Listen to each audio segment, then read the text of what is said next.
Welcome to Aakash online classes. मैं हूं आकाश सिंह। जैसे कि हमने ज्योग्राफी के पहले पार्ट में देखा था कि हमने यूनिवर्स खत्म किया था, और जैसे कि अब सेकंड पार्ट में हम सोलर सिस्टम के बारे में स्टडी करने वाले हैं।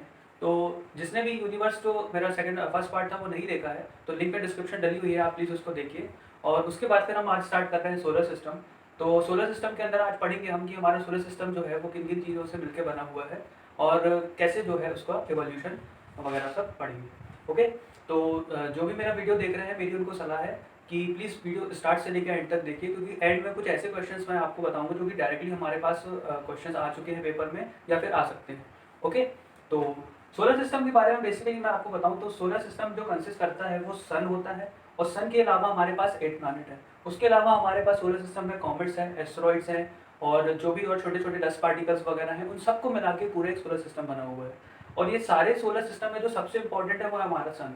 अब आप सब जानते हैं कि सन जो है वो खुद एक स्टार है, जिसके पास खुद की अपनी एक एनर्जी है, जिससे वो हम सबको जो है वो सारे प्लैनेट्स को लाइट देता है। तो आज हम सब डिस्कस करेंगे कि कैसे क्या होता है। तो देखिए, सोलर सिस्टम की जो डिस्कवरी है वो 1543 में कॉपरनिकस ने की थी। कॉपरनिकस ने जो सोलर सिस्टम की डिस्कवरी की थी, ये क्वेश्चन डायरेक्ट एक बार पूछ चुका है, ये मैं स्टार लगा देता हूँ, ये इंपॉर्टेंट है। उसके बाद फिर हम ये पढ़ेंगे कि सन जो है वो हमारे सोलर सिस्टम के सेंटर में होता है, और सारे जो हमारे प्लैनेट्स हैं, 8 प्लैनेट्स हम जो है देखते हैं, तो ये सारे 8 प्लैनेट्स जो हैं ये सन के अराउंड रिवॉल्व करते हैं। ओके। एक ग्रेविटेशनल पुल होता है जिस कारण से क्या होता है, ये सारे प्लैनेट्स जो हैं वो सन के जो है रिवॉल्व कर रहे हैं। ओके। तो हम चाहे अर्थ की बात करें या अपने मार्स या वीनस, किसी की भी बात करें, ये सारे प्लैनेट्स और इंक्लूडिंग नेपच्यून, ये सारे जो है सन का रिवॉल्यूशन कर रहे हैं। ओके। और ये खुद भी रोटेट करते हैं। आगे हम प्लैनेट्स के बारे में जब क्लासिफिकेशन पढ़ेंगे या एक एक प्लैनेट को पढ़ेंगे, तो हम इनका डेज कितने दिन में ये रिवॉल्व कर लेते हैं, कितने टाइम में ये रोटेट करते हैं, ये सब स्टडी करेंगे। अभी ओवरव्यू के तौर पे सिर्फ ये समझ लीजिए कि ये सिर्फ रिवॉल्व करते हैं सन के अराउंड, और रोटेट भी करते हैं। ओके। तो ये हुआ एक बेसिक सा डिस्क्रिप्शन। अब देखिए क्या होता है कि जो सन जो होता है वो जो है लाइट एमिट कर रहा है, तो सन एक बहुत इंपॉर्टेंट सोर्स हो गया एनर्जी का। तो आखिर ये सन से एनर्जी जो है वो आती कहाँ से है? ओके। तो थोड़ा सन की बात अगर करें तो देखिए, सन जो होता है इसको बोला गया है कि ये हमारे सोलर सिस्टम में जो है वो सेंटर पे है। ओके। ऐसा माना गया है कि सन जो है वो सेंटर में है, और सारे प्लैनेट जो है इसका रिवॉल्यूशन कर रहे हैं। तो ओके, ये डायग्राम आपको क्लियर हुआ? तो जिस किसको भी लगता है तो ये इसका स्क्रीनशॉट ले सकता है, या फिर तो आपको हर जगह ये अवेलेबल हो जाएगा। तो ओके। तो ये हुआ हमारा सोलर सिस्टम का पार्ट। अब देखिए क्या होता है कि जो हमारा सन है उसको हम मान के चलते हैं कि सेंटर में है, और सारे जो प्लैनेट्स हैं उसको रिवॉल्यूशन उसका कर रहे हैं। मीन्स ये हमारा सन है, और जो सारे हमारे प्लैनेट्स हैं वो कहीं ना कहीं इसका रिवॉल्यूशन कर रहे हैं। सबको अपनी अपनी एक एक्सेस है सबके पास, और ऐसे सब रिवॉल्यूशन कर रहे हैं। ओके। तो ये जो सन है ये सारे प्लैनेट्स को बराबर जो है अमाउंट पे एनर्जी दे रहा है। ओके। जो दूर है उसको एनर्जी थोड़ा सा कम मिलेगी, या फिर थोड़ा सा जो है लेट मिलेगी, पर ये सन अपनी एनर्जी जो है वो सबको दे रहा है। अब क्वेश्चन एक ये अराइज होता है कि सन के पास एनर्जी आई कहाँ से, और ये सन के बारे में पढ़ना इसलिए इंपॉर्टेंट है क्योंकि सन के बारे में क्वेश्चंस कई बार हमारे पास डायरेक्ट हैं। ओके। तो ये देखिए, जो हमारा सन है वो उसकी कुछ प्रॉपर्टी है, प्रॉपर्टी मतलब कि कुछ कैरेक्टरिस्टिक्स है, तो वो एक एक करके मैं आपको बताता हूँ। तो देखिए, सबसे पहले सोलर सिस्टम की हम बात करेंगे तो सन है इसमें। ओके। स्टार्स हैं, बाकी स्टार्स सन के अलावा, प्लैनेट्स हैं, प्लैनेट्स के बाद मेटेओर्स हैं हमारे पास। देखिए, ये मेटेओर्स और कॉमेट्स सब मैं आपको बहुत डिटेल में बताने वाला हूँ।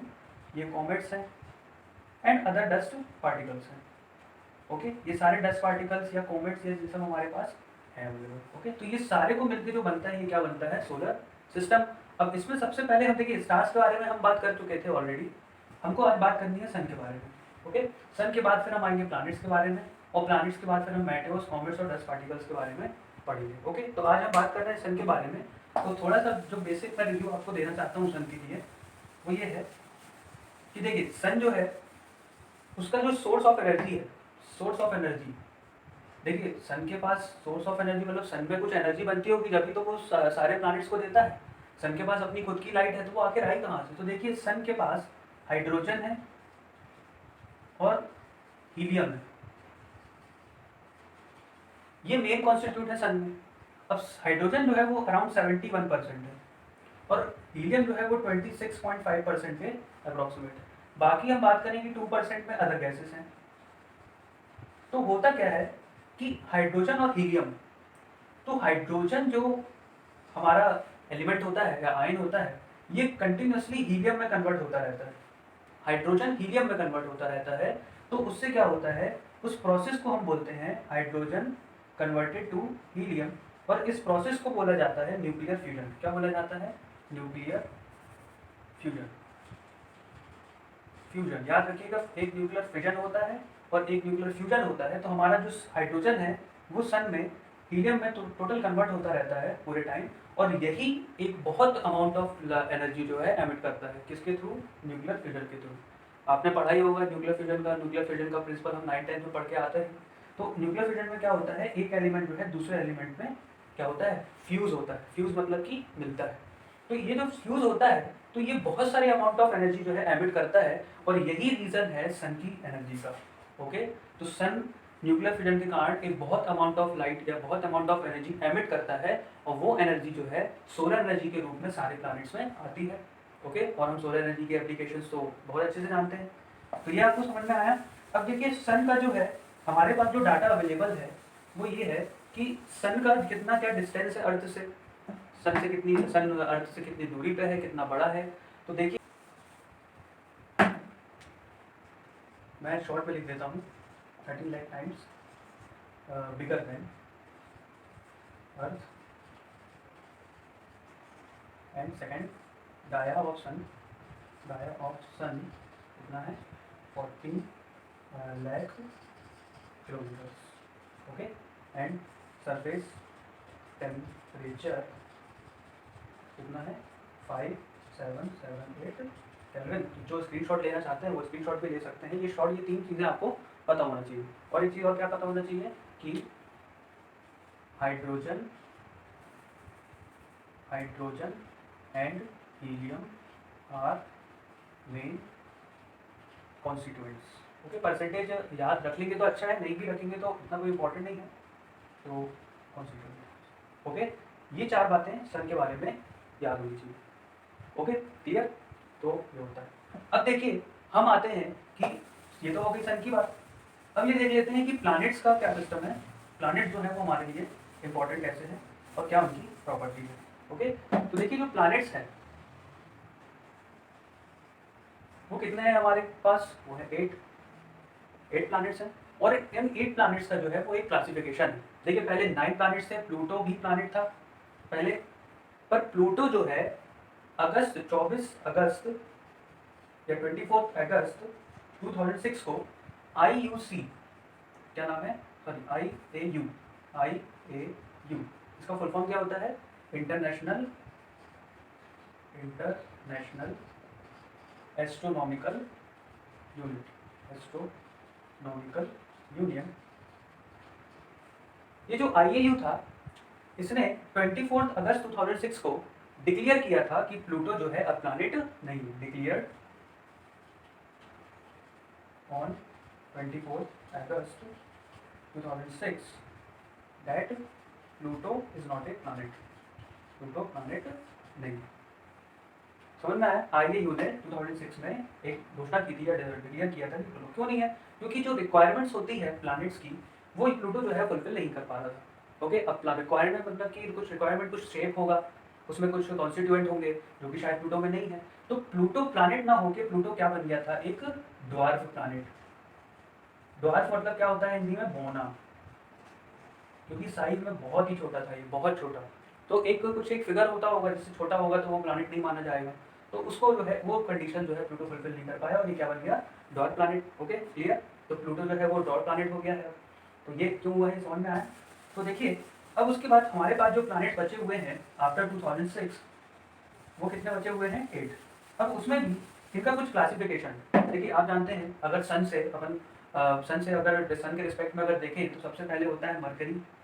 ओके, फिर होता है हमारा वीनस, फिर आता है अर्थ, हमारा अर्थ 3rd नंबर पे है। फिर उसके बाद आता है हमारा मार्स, फिर आता है जुपिटर, फिर आता है सैटर्न, फिर आता है यूरेनस और फिर आता है नेपच्यून। तो देखिए हमारा जो अर्थ है वो 3rd नंबर पे है। तो देखिए यहाँ से लेकर मीन्स मरकरी तक, सॉरी मार्स तक, जो मार्स तक प्लैनेट होते हैं इनको हम बोलते हैं टेरेस्ट्रियल प्लैनेट। क्या बोलते हैं, टेरेस्ट्रियल प्लैनेट्स, या रॉकी, क्योंकि इनमें रॉक्स है, पत्थर है और माउंटेन्स भी हैं बहुत बड़े बड़े, तो रॉकी भी बोलते हैं। ओके, टेरेस्ट्रियल या फिर इनको इनर प्लैनेट्स भी बोला जाता है। क्या बोला जाता है? Inner planets.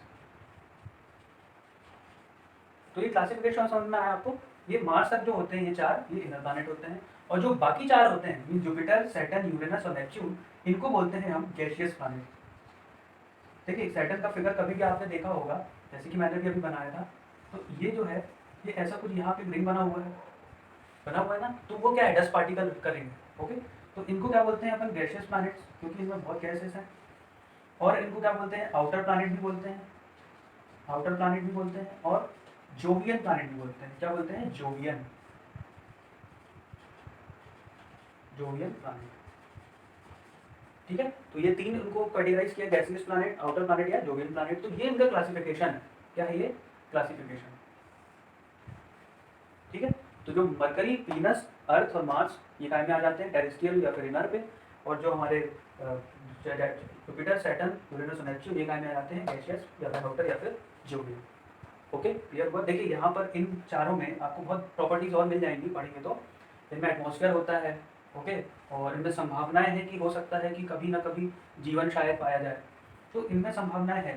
जैसे मार्स में तो बहुत ज़्यादा ही संभावनाएं हैं।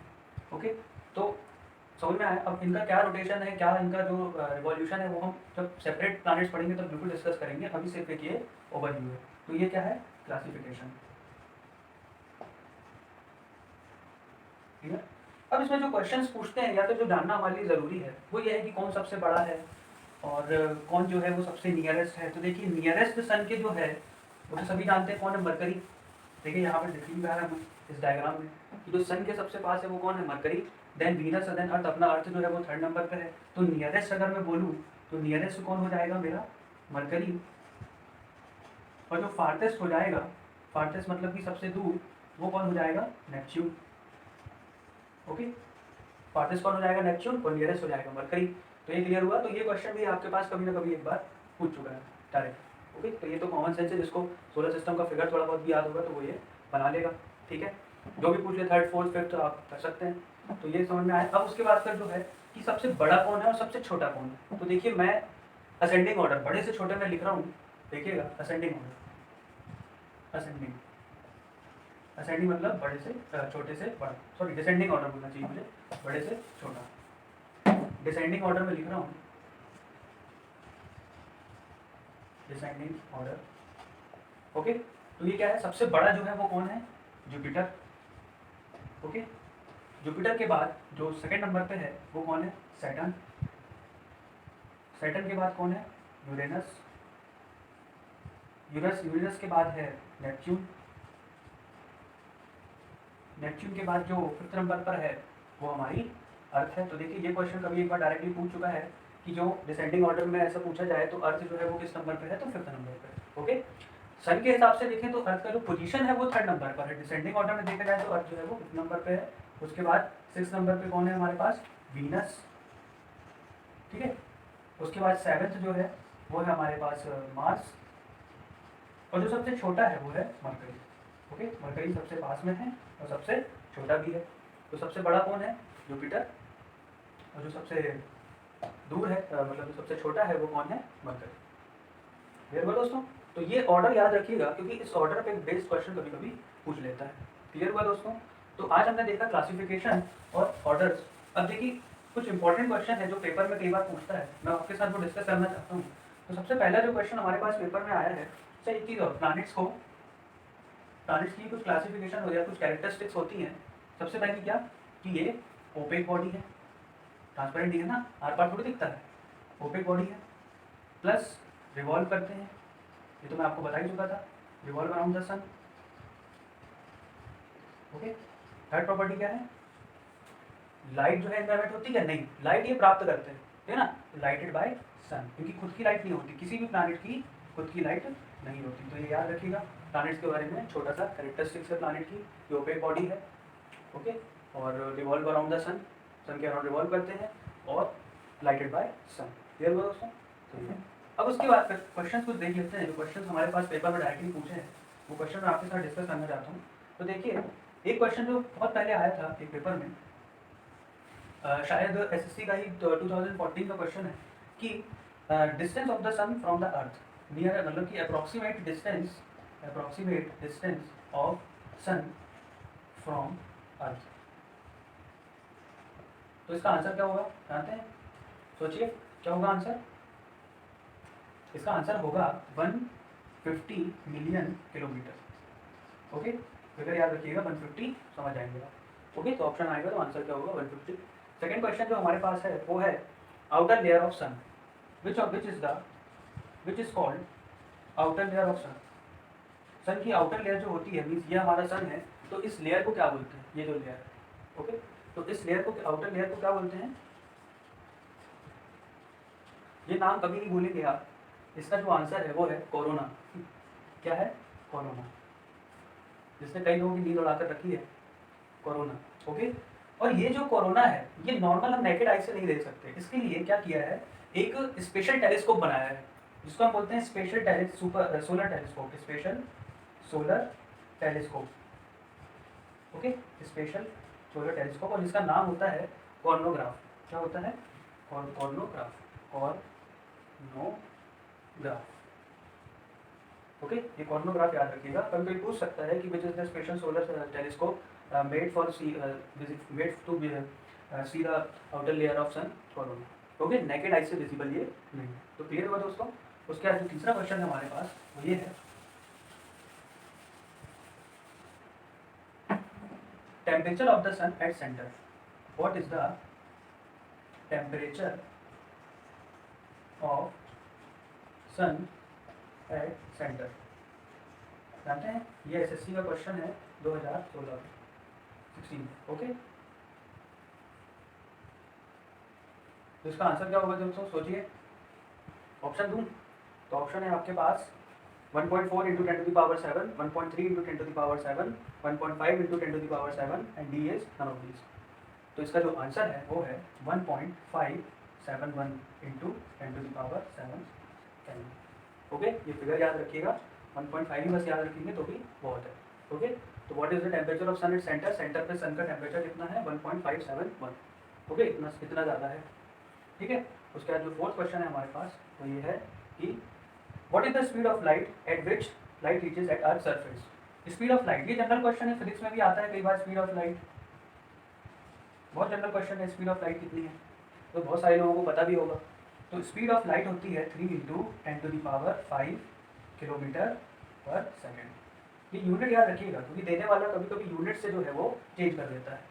तो okay, 3 into 10 to the power 5 kilometre per second, ये यूनिट याद रखिएगा। ओके, तो 3 into 10 to the power 5 kilometre per second. उसके बाद जो हमारे पास फिफ्थ क्वेश्चन है वो क्या है? फिफ्थ क्वेश्चन जो है वो ये है कि the time taken by light to reach the earth from the sun. Time taken by light to reach earth surface, मतलब सन से जो लाइट निकलती है उसको अर्थ तक पहुंचने में कितना टाइम लगता है? Earth surface. तो ये टाइम है, आप लोग कई लोग जानते होंगे, 8.5 मिनट्स। ओके, क्लियर हुआ? 8.5 मिनट्स। तो ये टाइम है जितने में लाइट जो है वो सन से कहाँ पहुँच जाती है? Earth surface. Reach from sun to earth, sun to earth surface. Clear हुआ दोस्तों? तो आज हमने ये 5 क्वेश्चंस देखे, और कैसा लगा आपको ये वीडियो और कैसा लगा ये क्वेश्चंस आप मुझे कमेंट में ज़रूर बताइएगा। और जो फर्स्ट पार्ट जो आपका छूट गया है यूनिवर्स का, अगर तो लिंक डिस्क्रिप्शन में आप ज़रूर देखें। तो दोस्तों कैसा लगा ये सेशन ज़रूर मुझे बताइएगा, और वीडियो को लाइक कीजिए, शेयर कीजिए, सब्सक्राइब कीजिए, और ज़्यादा से ज़्यादा लोगों को शेयर कीजिए। ओके, और जो कुछ भी आपको ऐसा लगता है कि कोई डाउट है या फिर आपको कुछ भी प्रॉब्लम लगती है तो मुझे ज़रूर कमेंट में बताइए, मैं उसको ज़रूर देखूँगा। तो thank you so much and keep watching and keep sharing. Thank you.